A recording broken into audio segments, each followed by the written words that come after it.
Hi, Teresa here from Risk Unlimited, and I just wanted to give you some travel tips on risk reduction for your time in Spain, and particularly if you go to Barcelona, which is, as many places full of tourists, also full of thieves. Where tourists flock, thieves also flock too. And we're talking about professionals. Okay, so basically, it's about risk reduction. It's not possible ever to eliminate a risk completely, but it's about strategies to reduce the risk of you having to spend days or hours in your embassy replacing your passport or documents instead of enjoying your stay, or losing a lot of money or wallet or some personal possessions or your phone or all your photos or something like that. Yeah. So the first thing that is important to know is that, yes, there is a lot of thieving in Barcelona. It might happen to you, it might not, but it is better to be prepared.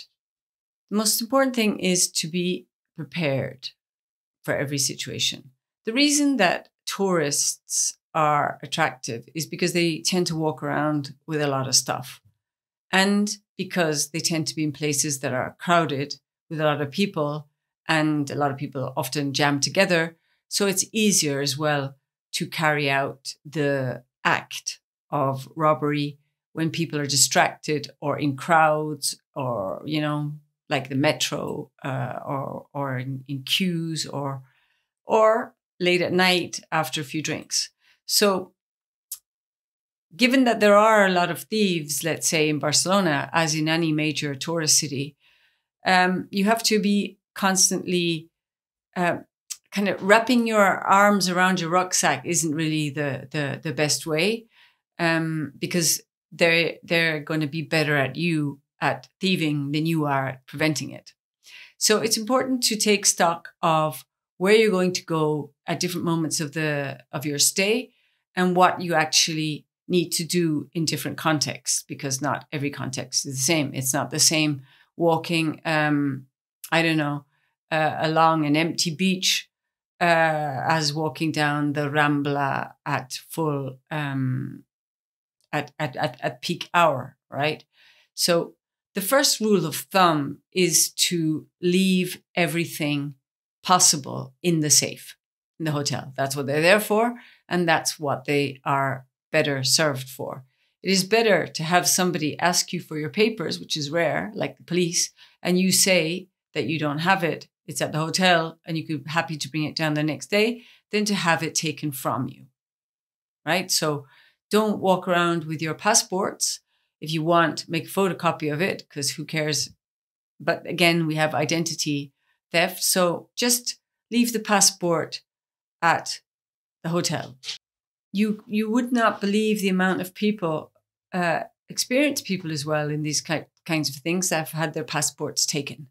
Then what other possessions are targeted? The ones that are easiest to get, basically, right? So people are very careful with their cameras usually, but less careful with their phones. So when we talk about smartphones, don't use your smartphone unless you're sure that you're in a place where nobody can take it. It's very easy to grab a smartphone, especially if you're carrying an expensive one. Yeah, depending on how expensive your smartphone is, then only take it out when it's absolutely necessary. You don't need to be looking at it every 2 seconds. And if it's containing a lot of stuff that is important to you, like photos, like videos, whatever, make sure they're backed up before you go out on each trip. And make sure that your banking information and all of that has been temporarily taken off. You just have to take the app off, and once you're finished with your holiday, you can take it back up. You can put it back. You can reactivate it. Yeah. So if you want, what we're talking about here is being essentialist about your smartphone, and walking around like this with it, and photographing things and WhatsApping and all of that is distraction. And it's important to realize that just because you can't see anybody watching you doesn't mean that they're not. If you are seen to be having something that's quite easy to get, and you are an easy target, let's say, you will be watched, and there are people watching, right? There are people watching, there are people selecting, who to target, who's easiest to target, and who has the most things that are valuable to get. Okay, so many people have had their phones taken from them by a runner, or their bags taken by a runner, or by a motorcycle. Many people haven't even noticed when their phones have been taken off the table in front of them, right? It's very easy. You create a small distraction and you take the phone. I was sitting next to somebody in a meeting once in Barcelona, not even in a busy street.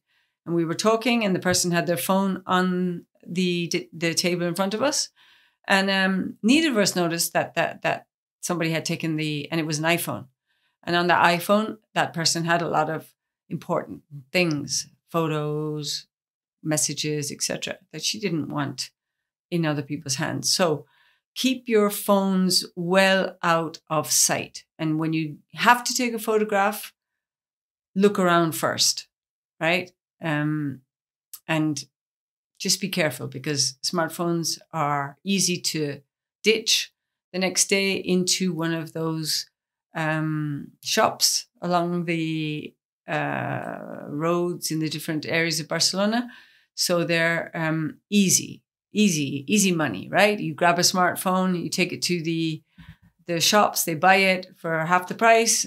There you go. With bags and things like that, you want to be always minimalist,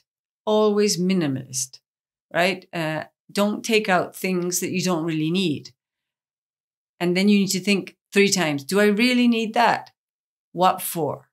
Because a lot of people are used to carrying a lot of stuff, their computers, their laptops, their passports, whatever.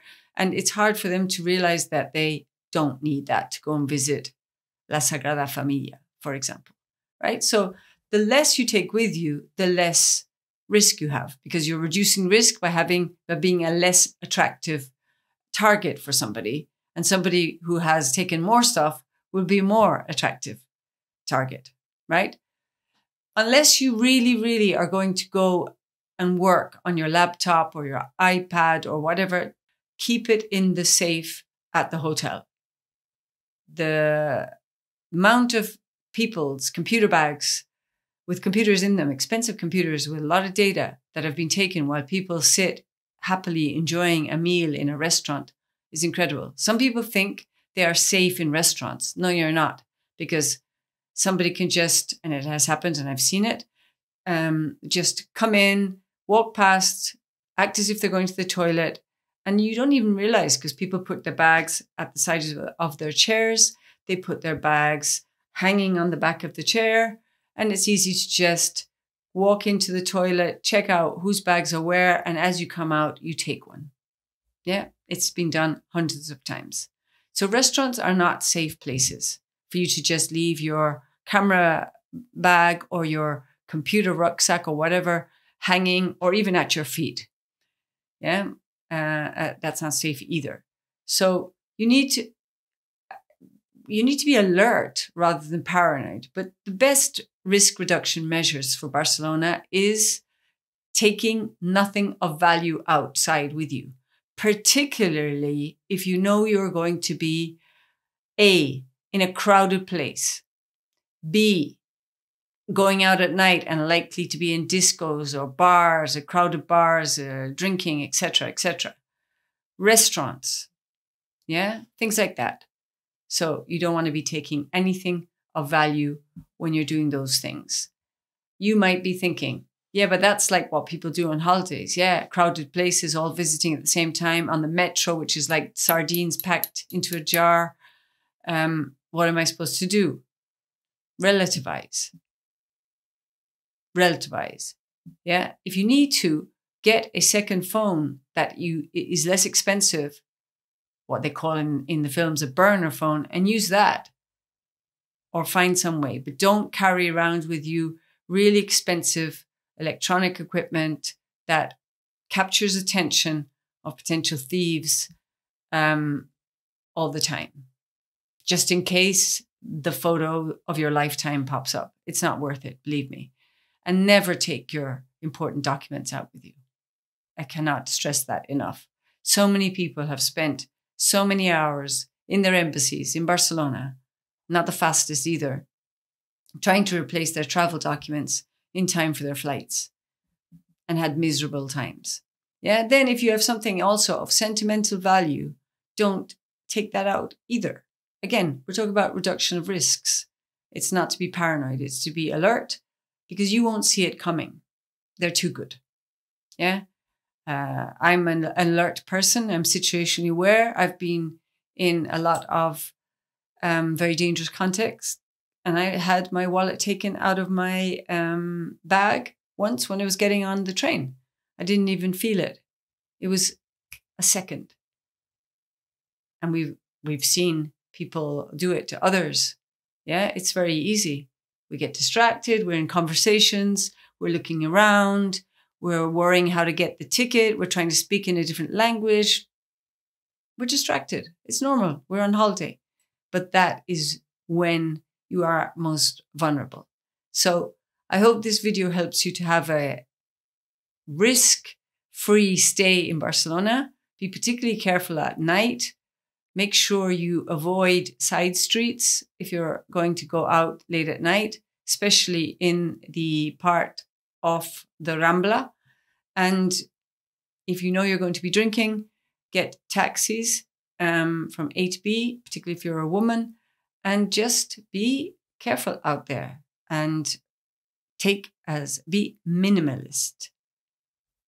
Be minimalist. I hope this helps, and I hope you have a great stay wherever you go. And apply this to all heavily tourist-flocked cities that you may visit in your lifetime. Thank you. Risk Unlimited out.